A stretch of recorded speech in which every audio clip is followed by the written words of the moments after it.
When I woke up after heart surgery, the room was too bright and too quiet. Machines beeped softly, like they were trying not to bother me. My chest ached, my throat was dry, but I was alive.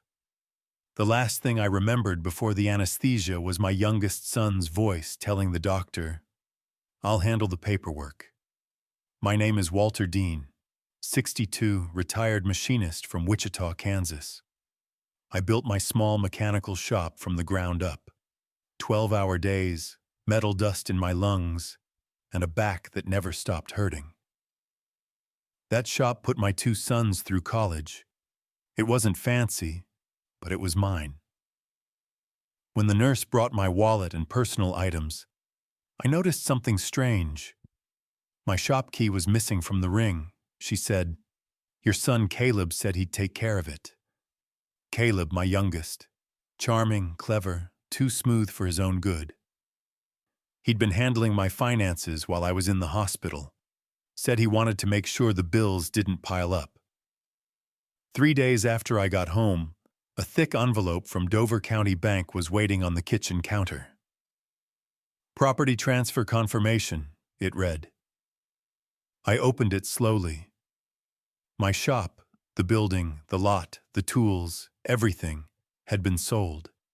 Signed by Walter Dean while I was under anesthesia. The number on the last page hit me like a second heart attack. $480,000 wired to a private investment account in my name.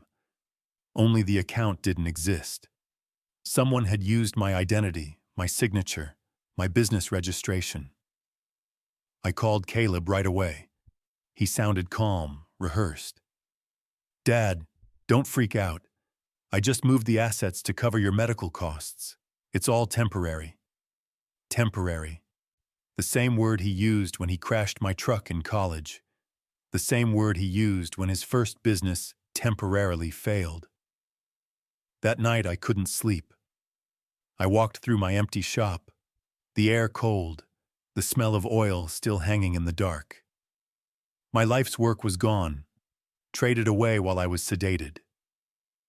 At the bottom of the bank letter was a line that kept replaying in my head.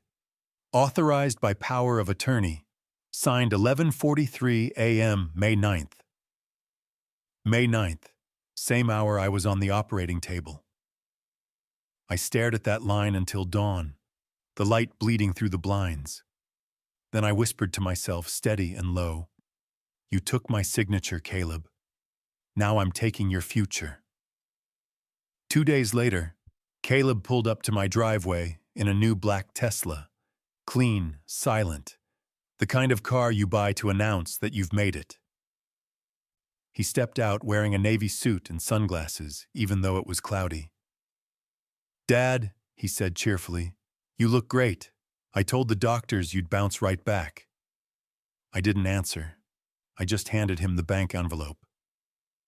He looked at it, then smiled faintly, like he'd been waiting for this moment. "You got the paperwork, huh?" "I did," I said. "The one that says I sold my life for $500,000. You didn't sell anything. I managed it. Big difference." He brushed past me into the kitchen, opened the fridge, and grabbed a beer like he still lived here. "You forged my signature," I said. "Dad, you were out cold.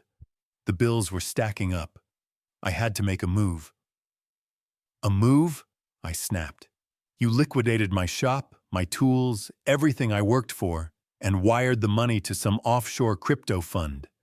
He took a slow sip of beer. "It's not offshore, it's diversified. You wouldn't understand blockchain." That word, blockchain, came out of his mouth like a shield. I leaned against the counter, forcing my hands to stay steady. "Tell me the truth, Caleb. How much of that money is actually left?" He looked down for the briefest second before smirking. "It's all under control. You'll get it back once the market rebounds." The market. I'd heard that tone before, from gamblers explaining why their luck would turn any minute now. "So you used my name, my business, and my reputation as collateral for your get-rich scheme, I said. You didn't just steal from me. You stole from the man who taught you what honesty meant. Caleb's eyes hardened. Honesty doesn't pay bills, Dad. You lived your whole life scraping by in that rust bucket of a workshop. I'm trying to build something bigger. That line landed like a slap. You didn't build anything, I said quietly. You dismantled what was already solid. He grabbed his keys and laughed under his breath. You'll thank me someday. Once the returns come in, you'll see I was right. Then he was gone, the sound of his Tesla fading down the street like an insult that wouldn't stop echoing. I stood alone in my kitchen, the silence thick around me. The refrigerator hummed softly beside the envelope. I looked at it one more time, my own forged signature glaring back at me. That night I opened my laptop and searched how to trace stolen cryptocurrency. The first article said, if you think your money is lost forever, think again. Every digital footprint leaves a trail. I smiled for the first time in weeks. Let's see how smart you really are, son. The next morning, I drove straight to Dover County Bank, still weak from surgery, but fueled by something stronger than painkillers. Rage dressed as purpose. The manager, a woman named Miss Green, greeted me with the brittle politeness reserved for confused old men. Mr. Dean, how are you feeling? We heard about your procedure. Alive enough to ask why my property was sold without my consent. Her smile faltered. She asked me to step into her office. I dropped the envelope on her desk and pointed at the signature line. Does that look like the handwriting of a man sedated under general anesthesia? She adjusted her glasses, scanning the pages. The transaction was authorized under a notarized power of attorney. Everything appeared legitimate. Appeared, I repeated. Then you won't mind showing me the security footage from the day it was signed. That was when her expression changed. Small, almost imperceptible, but I caught it. The kind of look someone gives when they're told to stall. Unfortunately, our system suffered a technical error that week, she said. The footage was lost. A bank lost footage of a $500,000 transaction? Silence. I leaned forward.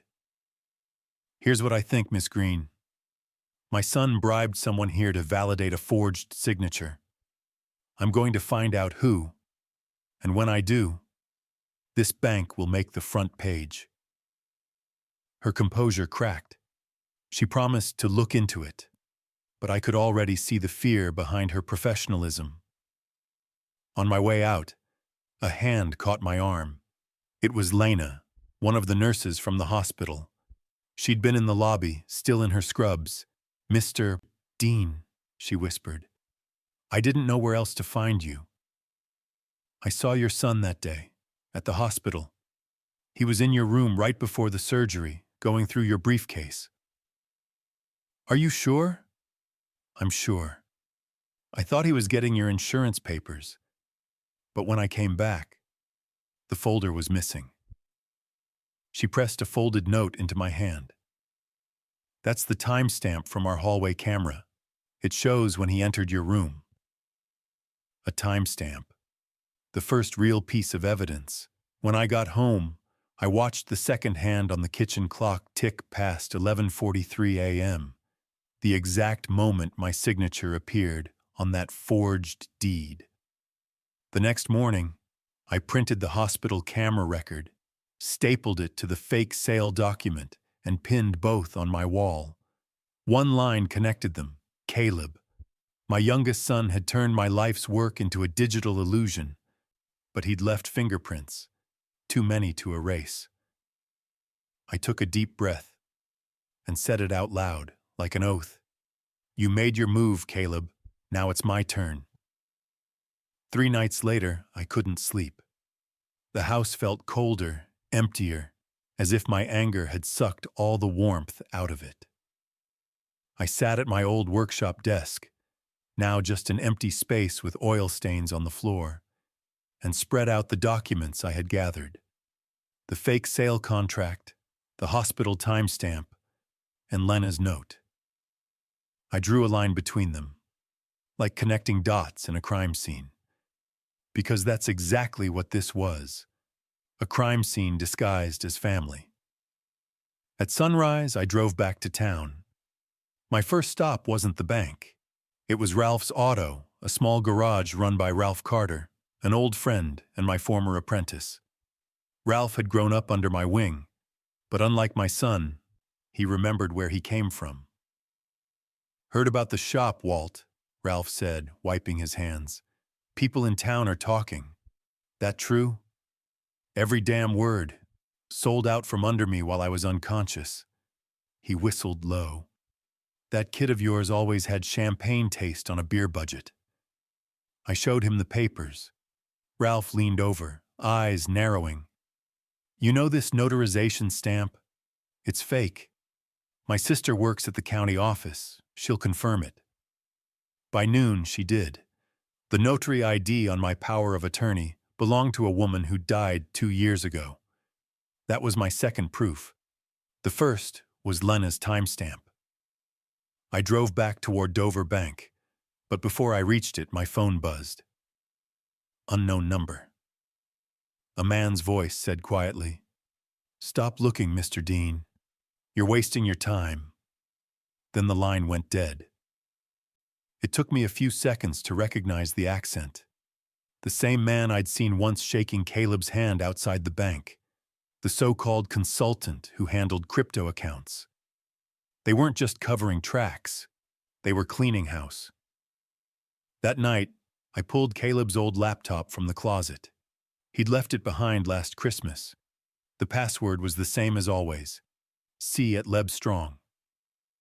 Some things never changed. Inside his email, I found receipts for transfers, large ones, to a Panamanian exchange. Attached were scanned bank documents, the same ones I'd signed years ago for business insurance. He'd copied my signature file from my old USB drive and used it for verification. I stared at the screen until my eyes burned. My youngest son hadn't made a mistake. He'd planned every step. I called Ralph again. "You still know that retired cop you drink with on Fridays?" "You mean Harris?" "Yeah, why?" "Tell him I've got a case that needs more than a wrench." Ralph laughed darkly. "You're not thinking of going after your own blood, are you?" "I'm going after a criminal," I said. "Blood doesn't wash that title away." When I hung up, the clock read midnight. The evidence wall behind me was filling fast. Dates, copies, receipts, names. Somewhere between those papers, I stopped being a victim and started being a witness. The next morning, a letter arrived from Dover County Legal Services. It wasn't just another bill. It was a cease and desist notice. The bank claimed I was harassing their employees and interfering with legitimate financial activity. Caleb had filed a complaint through their corporate counsel. My own son had turned the law against me. By noon, my phone started ringing. Old friends, business contacts, even the local hardware store where I'd bought supplies for decades. Each call felt the same. Awkward sympathy laced with distance. Word was spreading that I'd lost it after surgery, that I was accusing my son of theft because of confusion or dementia. Caleb's doing. I tried calling him, straight to voicemail. That night, I drove to the old workshop. The new owner, a real estate developer, had already taken over. The lights were on inside, bright and clinical, as men in suits walked through my space with clipboards. My name, painted on the front decades ago, was gone, replaced by a leased banner. I stood in the dark parking lot, rain soaking through my jacket. I could almost hear the echo of the machines, the clang of the press, the hiss of the welder, ghosts of everything I built. When I got home, I found an envelope taped to my door. Inside, a printout of my credit report, showing a new $120,000 personal loan opened under my name. Fake signature, same forged power of attorney. He wasn't done bleeding me. He wanted to bury me. I poured a glass of bourbon and sat at the table until the ice melted. The old clock on the wall ticked louder than usual. I thought about Sharon, my late wife, about how she used to say Caleb had his father's eyes but not his father's spine. I wondered what she'd think of this mess, of how easily I'd been erased. I felt a flash of something close to surrender. 62 years old, heart stitched, reputation shredded. Maybe Caleb was right. Maybe honesty really didn't pay. Then my phone buzzed. A message from an unknown number. "This is Detective Harris. Ralph told me to call. Heard you've got a son problem." I stared at that text for a long time before replying. It's more than that.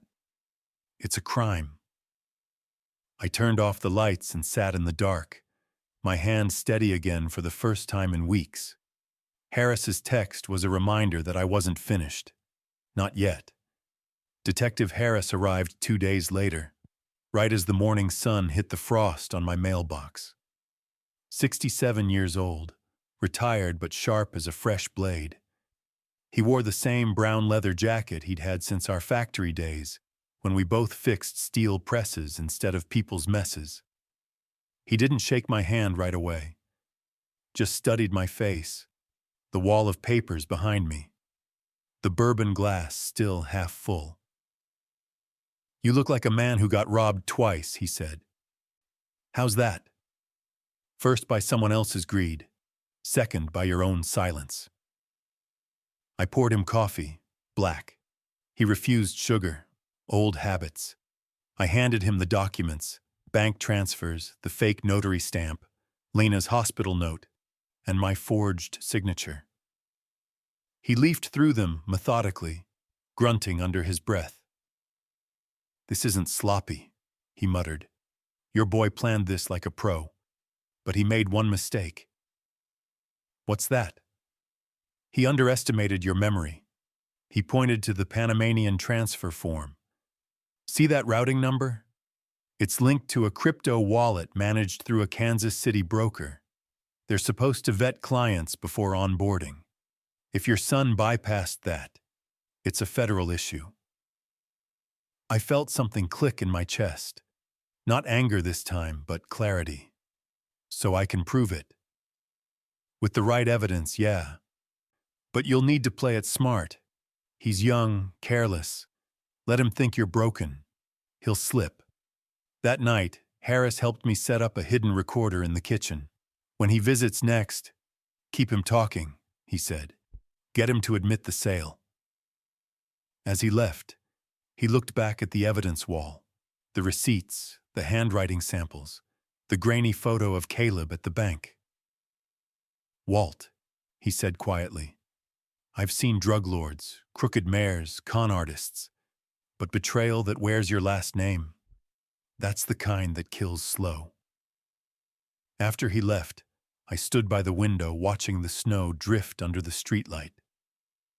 Caleb had stolen my business, my name, and now my reputation, but Harris had given me something back: control.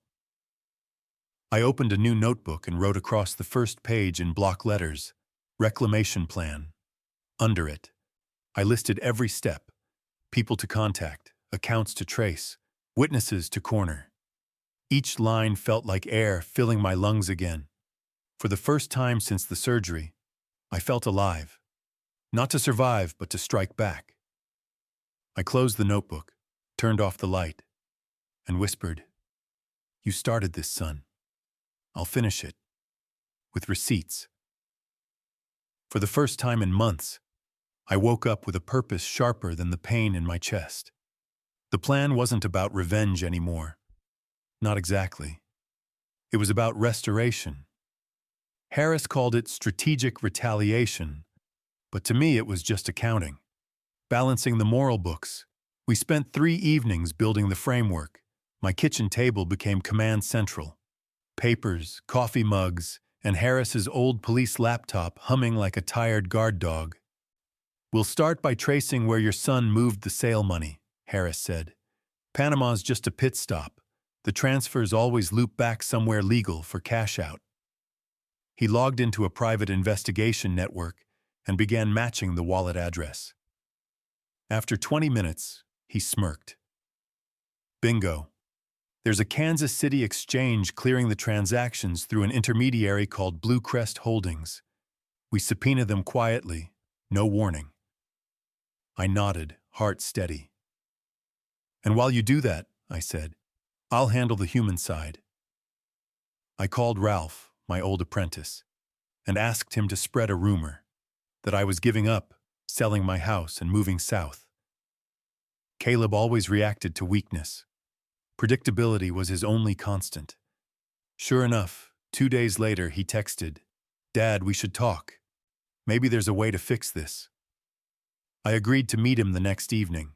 Harris wired my kitchen with 2 recorders and a small pin camera above the clock. "Don't accuse him this time," Harris warned. "Let him brag. Greed always talks too much." That night, I rehearsed in front of the mirror like I used to before job interviews. Not to look tough, to look tired.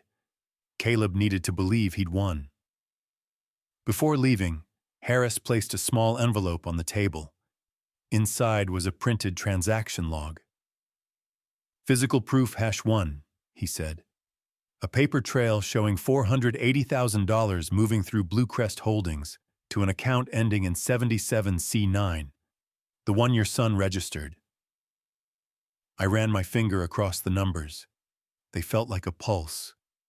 Evidence that my legacy wasn't gone, just misplaced. When Caleb knocked the next evening, I let him in with a weak smile.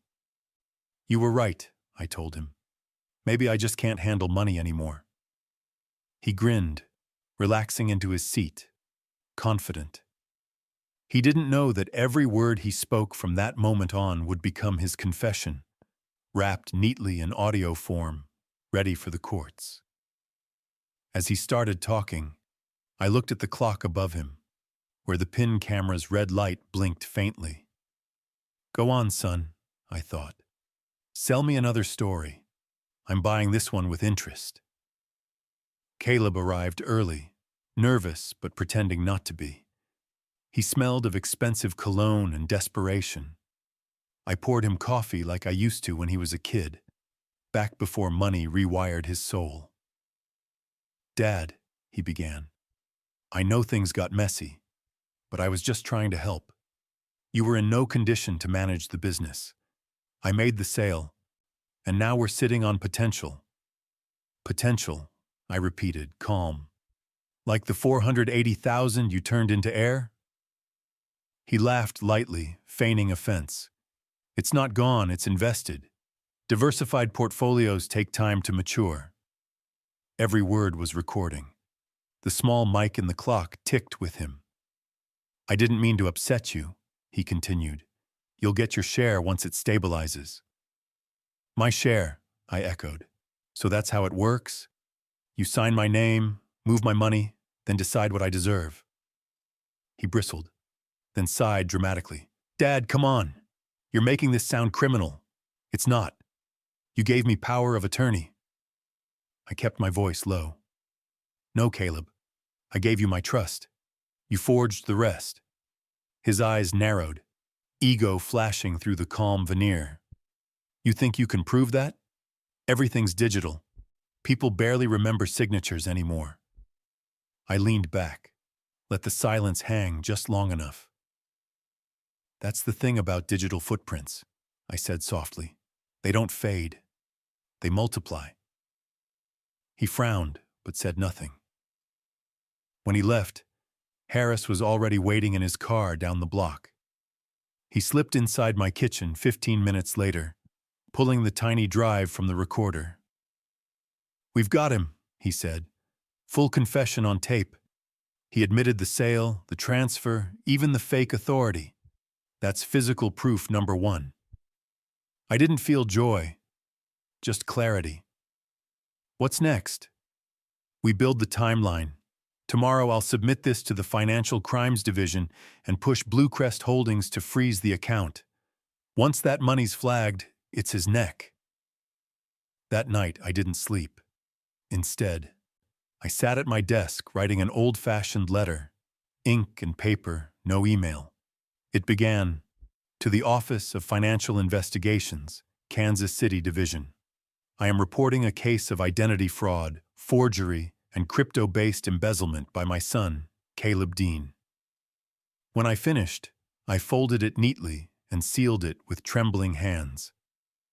Then I took out my old mechanic's ledger, the one I'd used for decades, and wrote across the top, "Debt reversal, starting balance, $480,000. Below it, I added one more line in red ink, "Interest to be paid in shame." The morning after Harris filed the report, everything started to move fast. Bluecrest Holdings froze the crypto account linked to Caleb's name. Within hours, his phone must have lit up like a siren, because by that afternoon, he was pounding on my door. I opened it slow. He barged in before I could say a word. "Dad, what the hell did you do?" "Good morning to you too," I said. He threw a printout of an email onto the table, a notification from Bluecrest. "Your account has been temporarily suspended, pending investigation into fraudulent activity." "They froze everything!" he shouted. "All my funds, my clients, everything I worked for." "You mean everything you stole," I said. "Call it what it is." His face twisted, torn between guilt and fury. "You think this helps you? They're investigating you, old man. Your name's on every transfer." I smiled slightly. "You're right. My name is on it, which makes it my right to report it." For the first time, he looked rattled, like he'd finally realized the walls were closing in. "You can't prove I forged anything," he said, his voice cracking. "That's funny," I said, opening my laptop. "Because you already did." I hit play. His voice filled the room, clear and damning. "I made the sale and now we're sitting on potential. You gave me power of attorney." The color drained from his face. "You recorded me?" "No, son," I said quietly. "You recorded yourself. I just hit on." He sank into the chair, staring at the floor, his jaw tight. "You don't understand," he muttered. "I was trying to build something bigger for both of us." "You built a lie," I said, "and you used my blood as the foundation." When he stood again, his hands were trembling. "You're going to regret this. You've turned family into enemies. You did that the day you traded your conscience for a password." He stormed out, slamming the door so hard the frame shuddered. Minutes later, Harris called. "Bluecrest confirmed the freeze. The feds are interested now. You might get a visit from them soon." "Good," I said. "I'll have coffee ready." That night, I went back to the workshop lot. The leased banner had been taken down. Word had spread that the new buyer's funding came from a flagged account. The property deal was under review. I stood there in the quiet, the streetlight painting long shadows across the concrete where my machines used to stand. For the first time in months, I felt something close to peace. Not because it was over, but because justice had a scent, and I could smell it coming. The next 48 hours were quiet, too quiet. Harris warned me, that's when people like Caleb get dangerous. He was right. On Thursday morning, my phone buzzed nonstop. Emails, texts, voicemails. Caleb had gone nuclear. He'd posted online claiming I was senile, that my memory problems had led me to accuse my own son of theft. He tagged the local newspaper, the city Facebook group, even the Veterans Association where I volunteered. By noon, my inbox was a graveyard of pity. So sorry, Walt. Hope you get the help you need. The kind of sympathy that burns worse than hate. Then came the letter from the hospital's billing department. A new invoice showing charges disputed under family authorization. Caleb had filed to reclaim part of my insurance payout. His name listed as financial guardian. He was trying to make me look incompetent and bankrupt me at once. I stared at the paper until my hand shook. He'd taken my dignity, my shop, and now he wanted the only thing I had left. My credibility. That evening, a car pulled into my driveway. It was Harris, but he wasn't alone. A younger man stepped out, sharp suit, briefcase. "Walter Dean?" he asked. "Special Agent Cole, Financial Crimes Task Force." Inside, they laid out folders, printouts, ledgers, call logs. "We've confirmed the funds were laundered through Panama, then routed back into a shell company registered under your son's name," Cole said. "So he's finished?" I asked. "Almost. We need one more thing. A clean chain of evidence proving he knew the account was illegal. Emails, texts, voice." Harris grinned. "Which means you're about to bait a confession." They showed me how to use a burner phone, how to forward the message trace. That night, I sent Caleb one text. "Son, I'm sorry. Let's meet. Maybe we can fix this before the lawyers ruin you." He replied in seconds. "About time. Where?" I picked the place. The same diner my wife used to love. Neutral ground. Cameras everywhere. When he arrived, he looked exhausted. Eyes sunken, shirt wrinkled. For a moment, I saw the scared kid I used to teach how to hold a wrench. Then he opened his mouth. "If you drop the complaint, I can make you whole. Half the crypto's still hidden. No one has to know." There it was. The greed that never learned shame. I pressed record under the table. He leaned closer. "Dad, we can both walk away rich. All you have to do is stay quiet." I smiled sadly. That's the one thing I'll never do again. The diner's neon lights flickered red and white across Caleb's face, making him look older, almost hollow.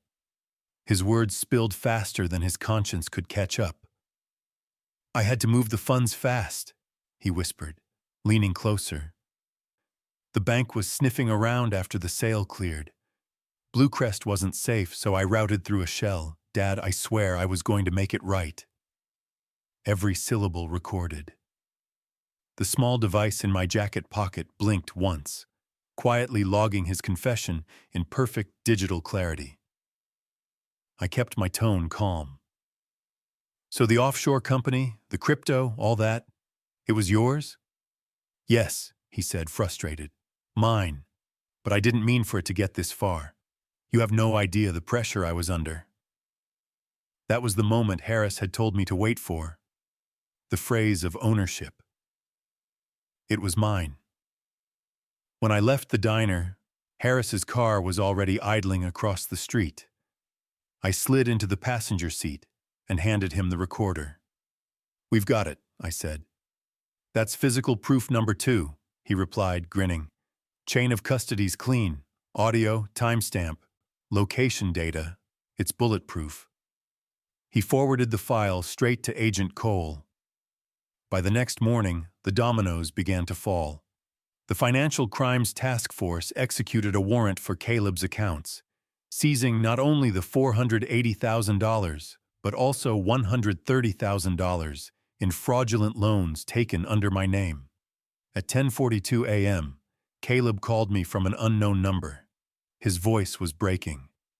"Dad, they froze everything. My cards, my phone. What did you do?" "I didn't do anything," I said quietly. "You did. You think this makes you the hero? You destroyed your own son." "No, Caleb," I said. "You did that the day you used my name as your tool." He hung up, leaving only static in my ear. That afternoon, I received a call from Agent Cole. "Mr. Dean, we've completed the transfer recovery. Your funds are safe, and the Department of Justice has opened a fraud case against your son. You'll be listed as the primary victim." I sat there in silence for a moment, the words heavy. Victim. It felt strange. I wasn't sure I fit the word anymore. When Harris stopped by later, he brought coffee and a grin. "He's in custody, Walt. Confessed to wire fraud, identity theft, forgery. That audio nailed him." "And the shop?" "Deal voided. Sale reversed. You're back on the deed." I didn't smile. I just nodded slowly. Then it settled. Harris studied me for a long moment. "You're not happy." "Happy's not the word," I said. "Balanced, maybe." That night, I pinned the second proof to the wall beside the first. The tape log, the diner receipt, the transfer notice. Underneath, I wrote 3 words. He confessed twice. The courtroom was smaller than I expected, but it held every echo of the past 2 years of my life. Caleb sat at the defense table in a navy suit that didn't fit him as well as his arrogance used to. His hands trembled as the clerk read the charges: wire fraud, forgery, identity theft, and embezzlement. I watched him glance over his shoulder, searching for me in the crowd. When our eyes met, I didn't nod. I just looked. He dropped his gaze first. Agent Cole took the stand and played the recordings. Caleb's voice filled the room. "I made the sale. You gave me power of attorney. It's all mine." Every sentence struck like a hammer. Jurors leaned forward. His lawyer squirmed. Then came my turn. The prosecutor asked if I wanted to testify. I said yes. "My son didn't steal money," I told the jury. "He stole years, years of sweat, of trust, of every decent thing a father wants to believe he raised." I held up the old mechanic's ledger, the one with debt reversal written across the top. "This isn't revenge, it's accounting. I'm here to balance what he broke." The room was silent except for the sound of the stenographer's keys. When the verdict came, it was unanimous. Guilty on all counts. Caleb's jaw locked, his eyes glassy. The judge sentenced him to 8 years in federal prison with restitution of $480,000 plus damages. As marshals led him away, he looked back once more. "Dad, please." "You made your choice," I said softly. "Now live by the contract you signed." Outside, Harris waited on the courthouse steps, hands in his coat pockets, watching snow fall onto the pavement. "It's done," he said. "No," I replied. "It's corrected." We stood there a while, 2 old men in the cold, letting the weight of justice settle into the silence. Later that week, I went back to my reclaimed shop. The smell of oil and metal welcomed me like a familiar hymn. The new sign above the door gleamed under the winter sun. Dean Mechanical, reopened, 2025. I turned the key, stepped inside, and whispered to the ghosts of my past, "Ledger closed." Then, quietly to myself, I added, "And balance restored." 6 months later, the workshop hummed again. I didn't hire many people, just Ryan, my oldest boy, and a couple of apprentices who still believed that hard work meant something. The town that once pitied me now stopped by to shake my hand. One day, I received a letter from Caleb's prison counselor. He wanted to talk. I folded it without reading. Some lessons have to stay unfinished. On the wall above my desk hung the 2 recordings and the forged deed, framed side by side, not as reminders of pain, but of proof. Proof that integrity, even when stolen, can be reclaimed. I locked the shop, turned off the lights, and whispered to the night, "You can lose everything, but not your name. If you've listened this far, thank you. Tell me in the comments, what would you have done in my place? And don't forget to subscribe to Revenge Stories Men U60 USA, because stories like mine deserve to be heard.